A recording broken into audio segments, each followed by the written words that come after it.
Hello again, everyone. Welcome to Washington Gun Law TV. I'm Washington Gun Law President William Kirk. Thanks for joining us. Came down to the studio early this morning, waiting anxiously to hear from the United States Supreme Court, only to be let down again.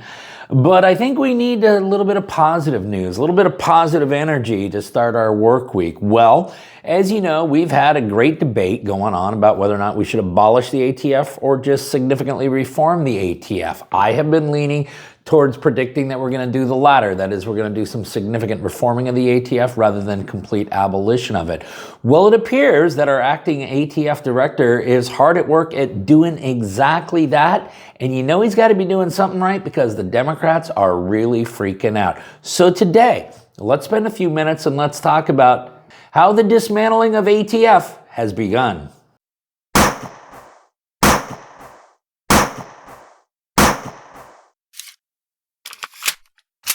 Okay, America, this is what we're talking about. Listen, we have had this great debate going on here.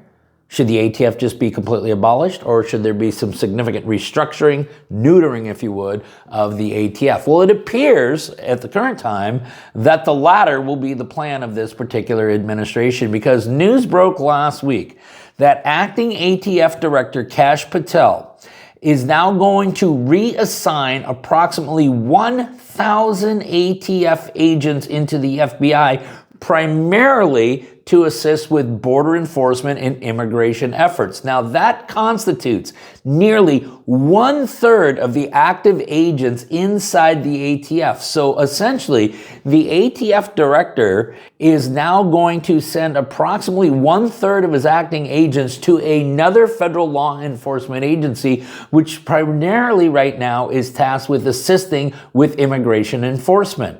Now, an ATF spokesperson was quoted as saying the following about this reorganization.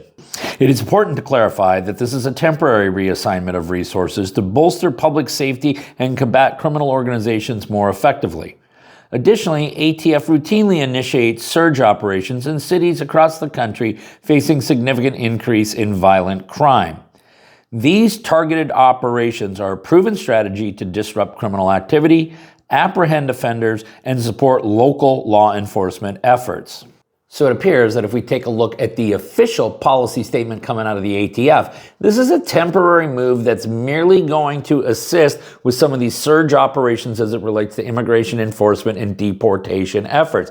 But many on the political left are freaking out. Why is that? Well, because even though the ATF is claiming this is a temporary move, they have not given a timeline as to when this reorganization takes place and when the reorganization would end, thus going back to the old original organizational format. But it has many members of the United States House of Representatives, you know, the usual suspects, writing a terse little letter to the President of the United States demanding that Kash Patel be removed as acting ATF director. And one of their biggest concerns is that Mr. Patel has no experience fighting crimes nor investigating criminal activity. Of course, they failed to mention that in the very brief time that he's been the FBI director, we have now already nabbed 3 of the 10 people on America's most wanted list. The same Democratic congresspeople also claim that the Bipartisan Safer Communities Act cut back on gun violence by nearly 2 full percentage points.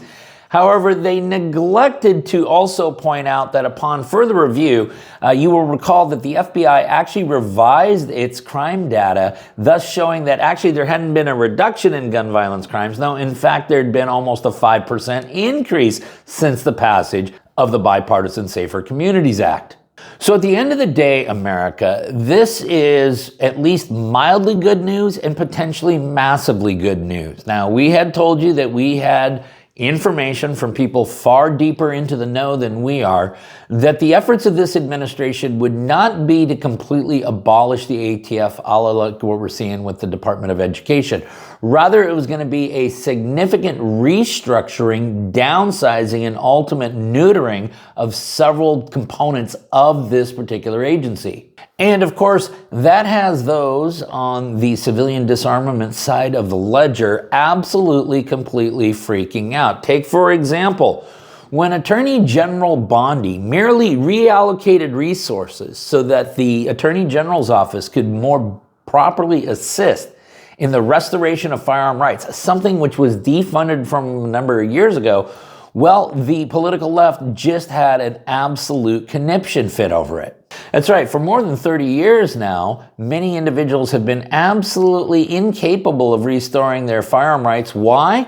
Well, because Congress defunded the necessary federal agencies to assist with that nearly 30 years ago, and not a single penny has ever been given back to it. But Attorney General Bondi seems hell-bent on reversing that course and actually providing now a viable path for restoration of Second Amendment rights that did not previously exist. So America, I get that some of you are very, very impatient. You wanted Attorney General Bondi to basically strike everything that the ATF did within the first week. You would love to see the United States government just withdraw or concede error on every single Second Amendment case that they're currently involved in. And yes, you would love to see an executive order signed by the president this week, which absolutely positively abolishes the ATF.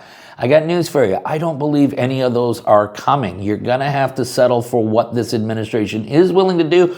But what this administration is willing to do is apparently to significantly restructure, to significantly downsize, and to significantly hamper the ability of ATF to come after lawful and responsible gun owners like they spent the last 4 years doing. Listen, all the stories that we relied upon in making this video will link up down below so that you can geek out on it for yourself. You don't have to take our word for it. If you got any questions about this or anything else related to what's left of our Second Amendment rights, you guys should know how to get a hold of Washington gun law by now. But if you don't, that's okay. That information, it's down there in the description box. If you got an idea for a video we should be doing around here, cool. Tell us all about it by clicking on that link right there. If you want to subscribe to the monthly newsletter, the ability to do all of that is down there in the description box. And then finally, and most importantly, let's everyone remember that part of being the lawful and responsible gun owner, like we talk about all the time here, is to know what the law is in every situation, how it applies to you in any instance that you may find yourself. Until next time, thanks for watching and stay safe.